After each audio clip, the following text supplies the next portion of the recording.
37 और 36, 37 पर भाजपा, 36 पर समाजवादी पार्टी दिखाई दी है इस वक्त। तो यूपी के अंदर भी पूरी तरीके से खेल पलटा हुआ दिखाई दे रहा है। समाजवादी पार्टी कांग्रेस का गठबंधन जमकर टक्कर दे रहा है भारतीय जनता पार्टी को। इस वक्त बिल्कुल बराबरी की लड़ाई लड़ रही है। सर, मैं आपसे जानना चाहता हूं, अगर ये ट्रेंड यूपी का रहा तो इसका ठिकरा किस पे फूटेगा? क्या योगी आदित्यनाथ के ऊपर फूटेगा या राष्ट्रीय अध्यक्ष जेपी नड्डा पे फूटेगा या अमित शाह को हटाने की स्थिति में ही नहीं रहेगी? अगर किसके सर पर जा रहा तो सर एक बार ठीकरा भर जाए अच्छे से तब सही बात है। फोड़िएगा तब जब मतलब। अच्छा, ये तो आगे की बात है। आइए एक बार फिर से आपको दिखा देते हैं, आपको बताते हैं कि उत्तर प्रदेश के ट्रेंड्स कैसे लगातार बदल रहे हैं। शुरुआत आइए सहारनपुर से करेंगे। इमरान मसूद लगातार आगे चल रहे हैं। किराना में इकरा हसन लगातार आगे चल रही है। मुजफ्फरनगर की अगर बात करें तो संजीव बालियान यहां से पीछे चल रहे हैं। बिजनौर में अब आपको आरएलडी की मौजूदगी नजर आ रही होगी। नगीना में चंद्रशेखर आगे चल रहे हैं। मुरादाबाद में रुचि वीरा आगे चल रही है। रामपुर में मौलाना नदवी आगे चल रहे हैं।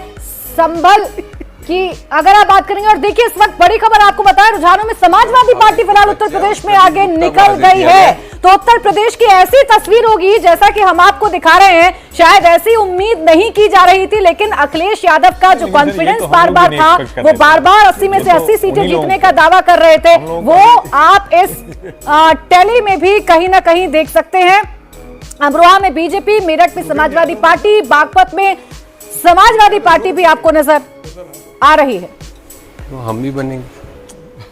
तो देखिए उत्तर प्रदेश की तस्वीर, यूपी के रुझानों में बड़ा उलटफेर इस वक्त देखने को मिल रहा है। और बड़ा उलटफेर यह है कि समाजवादी पार्टी आगे निकल गई है यूपी के रुझानों में। अब इस पर टिप्पणी शांतनु जी आपकी। देखिए अगर ऐसे रुझान, ये इसके रुझान से थोड़ा मिलता जुलता भी रिजल्ट आता है, मेरे ख्याल से इस बार के चुनावों का सबसे बड़ा उलटफेर होगा। इसमें एक कारण जो हमने शुरू से बात कर रहे हैं कि भाजपा ने जो तीसरी बार के टिकट दिए वो टिकट ठीक नहीं है, लेकिन अभी भी ये मानना बड़ा मुश्किल है कि इतने बड़े वोट शेयर पे खड़े होके योगी मोदी की जोड़ी होने के बाद, इतना कानून की व्यवस्था होने के बाद यूपी में नतीजे आते हैं, तो इसको बहुत ही बारीकी से स्टडी करना पड़ेगा। प्राची, मुझे लगता है अगर ये नतीजे में आते हैं तो मुझे ऐसा लगता है कि जो राहुल गांधी ने जो आरक्षण का डर दिखाया था, कहीं ना कहीं वो ओबीसी के अंदर चला गया है। मुस्लिम वक्त तक जाना ही था, उसमें कोई दो राय नहीं थी।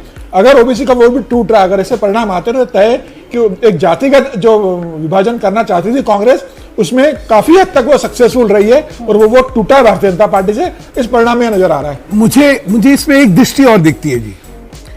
अभी तक यूपी का 14 का और 19 का जो चुनाव था, दोनों में सिंपल मेजॉरिटी के भी नीचे चला गया। बिल्कुल बिल्कुल। अब देखिए आगे एक खबर आपको बता देते हैं, उत्तर प्रदेश की लगातार आपको खबर बता रहे हैं, क्योंकि उत्तर प्रदेश में ही बड़ा उलटफेर देखने को मिल रहा है। बड़ी खबर यह है कि रुझानों में समाजवादी पार्टी उत्तर प्रदेश में आगे निकल चुकी है। और देखिए उसका सीधा असर जो ओवरऑल टैली है उसमें आप देख सकते हैं। अभी तक बहुमत के आंकड़े से पार एनडीए जा रहा था, लेकिन अब ये 268 कहीं ना कहीं हो चुका है। और अब आप देखिए, आपको एक एक तस्वीर के बारे में हम बता रहे हैं। प्रयागराज में जरूर बीजेपी लीड कर रही है, लेकिन बाराबंकी में कांग्रेस लीड कर रही है। अयोध्या सरप्राइजिंग है, क्योंकि यहां पर लल्लू सिंह को मैदान में उतारा था। कैंडिडेट सिलेक्शन को लेकर सवाल उठाए गए थे, उसके बावजूद वो मैदान में थे, लेकिन इस सीट पर समाजवादी पार्टी लीड कर रही है।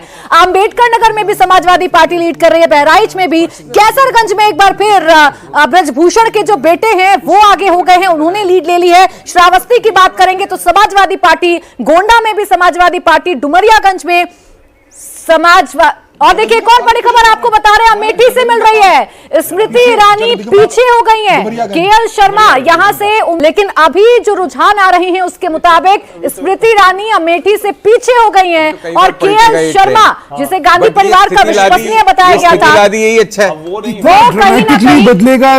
अब जो है आगे निकल गए हैं। अब देखिए आपको, आप जैसे ही आप फेरबदल देखते हैं वैसा ही फेरबदल आप इस टैली में भी पाई जाती है, जिनमें से काफी कुछ महीने जीती है, कुछ 2-3 साल तक जीती है, मगर इनमें से एक जेली आपको हैरान करने में कोई कसर नहीं छोड़ेगी, क्योंकि समुद्र की गहराइयों में पाई गई 43 फीट यानी कि 13 मीटर बड़ी ये जायंट स्क्विड किसी डरावने सपने से कम नहीं होती, और ये अब तक की पाए जाने वाली सबसे बड़ी स्क्विड है। वहीं अगर हम इसके